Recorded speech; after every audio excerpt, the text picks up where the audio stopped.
પહેલાં તો બધાને જય સોમનાથ, જય શ્રી કૃષ્ણ અને જય માતાજી. કેમ છો બધા? તો આજે હું તમારા માટે મસ્ત મજાની રેસીપી લઈને આવી છું. તો રેસીપીને તમે એન્ડ સુધી જરૂરથી જોજો અને હજુ સુધી મારી ચેનલને સબસ્ક્રાઈબ ન કરી હોય તો સબસ્ક્રાઈબ કરી લેજો. બાજુમાં રહેલા બેલ આઇકોનને જરૂરથી ઓન કરજો, જેથી વિડીયોની નવી નવી નોટિફિકેશન તમારા સુધી જલ્દીથી પહોંચતી રહે.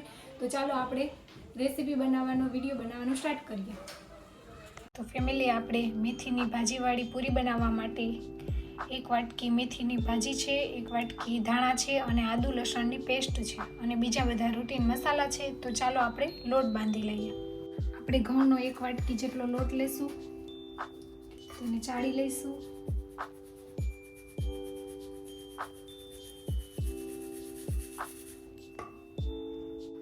અડધી વાટકી જેટલો ચણાનો લોટ લેશું, તેને બી ચાળી લઈશું.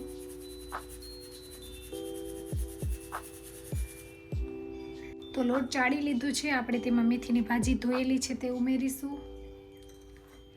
કોથમીર ઉમેરીશું, ત્યારબાદ આદુ લસણની પેસ્ટ ઉમેરીશું.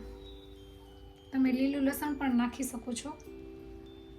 ત્યારબાદ આપણે મસાલા કરીશું, જે માટે સ્વાદ અનુસાર નમક ઉમેરીશું, હળદર નાખીશું, 1 ચમચી ધાણા જીરું પાવડર ઉમેરીશું, 1 ચમચી લાલ મરચું પાવડર નાખીશું. તમે વત્તા ઓછા પ્રમાણમાં લાલ મરચું પાવડર નાખી શકો છો. આપણે 1 ચમચી જેટલા સફેદ તલ નાખીશું. આપણે અડધી ચમચી જેટલો અજમો લીધો છે, જે આપણે હાથેથી મસળી અને નાખીશું. ત્યારબાદ આપણે મોણ માટે થોડું તેલ ઉમેરીશું. બધું મિક્સ કરી લેશું.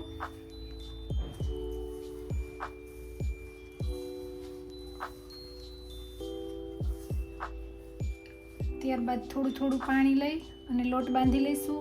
આપણે કડક લોટ રાખીશું, જેથી પૂરી કડક બને.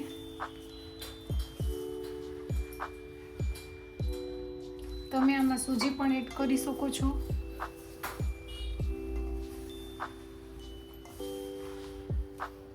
સારી રીતે લોટને પાણી નાખી બાંધી લઈએ.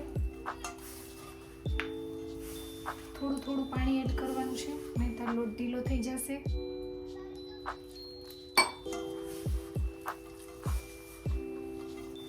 તો આવી રીતે બધો લોટ ભેગો કરી લઈએ. તો આપણે લોટ સરસ બાંધી લીધો છે. થોડું તેલ ઉમેરી અને લોટને કેળવી લઈશું.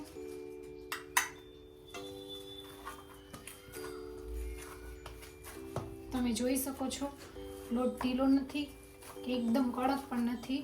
આપણે મીડિયમ લોટ રાખ્યો છે.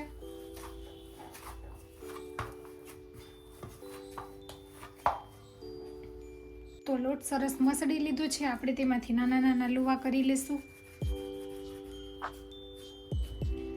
નાની સાઈઝના લુવા બનાવી લઈએ.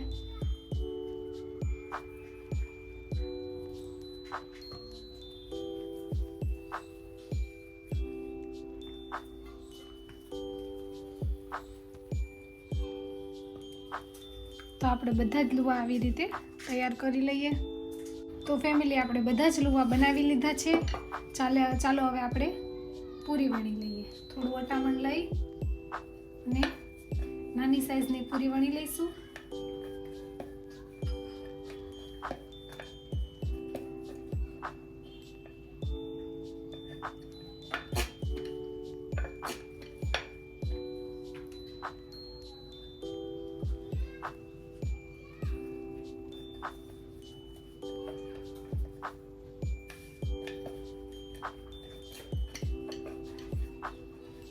તો આપણે આવી રીતે બધી જ પૂરી તૈયાર કરી લઈએ. તો તમે જોઈ શકો છો, બધી જ પૂરી તૈયાર છે. ચાલો આપણે હવે તેને તળી લઈએ. તો તેલ આવી ગયું છે. આપણે પૂરીને તળી લઈએ.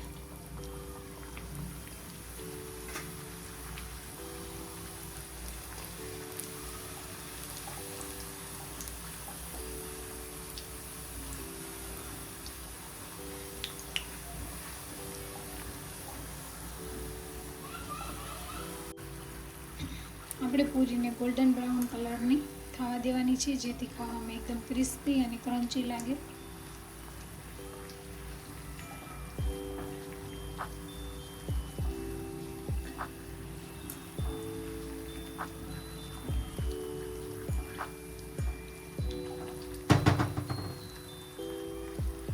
પૂરી તળાઈ ગઈ છે, આપણે તેને બહાર કાઢી લઈશું. તમે જોઈ શકો છો કલર કેટલો મસ્ત આવી ગયો છે. તો આવી રીતે બધી જ પૂરીને આપણે તળી લઈશું.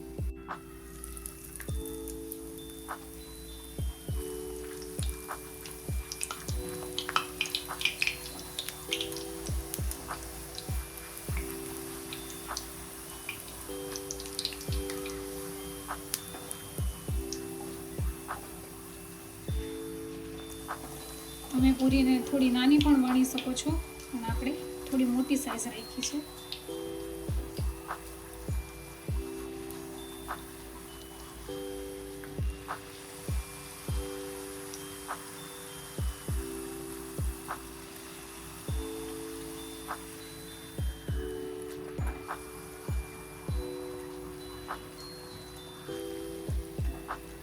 પલટાવી અને બધી સાઈડ ગોલ્ડન બ્રાઉન કલરની થવા દઈશું.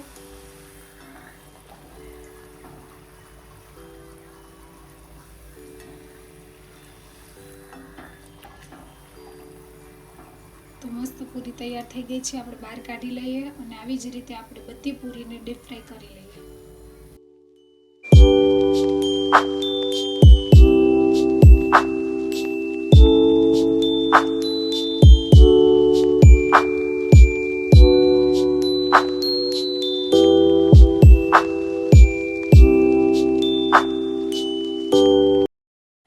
ફેમિલી, આજની રેસીપી તમને કેવી લાગી તે કોમેન્ટ કરીને જણાવજો, અને મારી ચેનલમાં નવા હોય તો ચેનલને લાઈક, શેર અને સબસ્ક્રાઈબ કરજો. તો મળશું આવી નવી રેસીપીના વિડીયો સાથે. તો આવજો. જય સોમનાથ. બાય.